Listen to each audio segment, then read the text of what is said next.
COVID-19 might be the headline event of 2020, but the International Red Cross is warning that climate change poses a bigger threat. It's now calling for the world to react with the same level of urgency to both crises.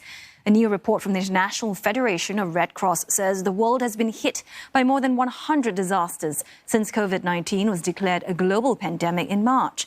The new findings also reveal that Asia is by far the most disaster-prone region in the world. Over the past decade, 46% of all climate and weather-related disasters occurred in Asia.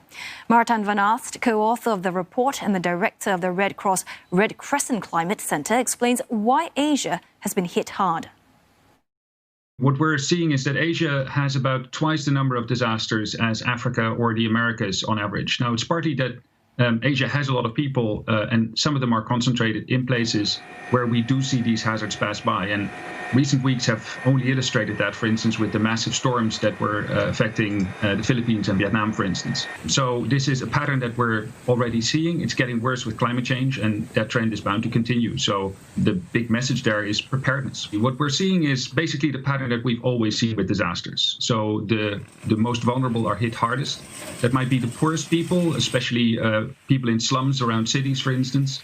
Children, elderly, migrants, displaced people, people with disabilities. There might be gender differences, with women being more vulnerable, for instance. So that's basically what we've seen with disasters all along, and is now getting worse with climate change. What is important to realize, though, is no one is immune.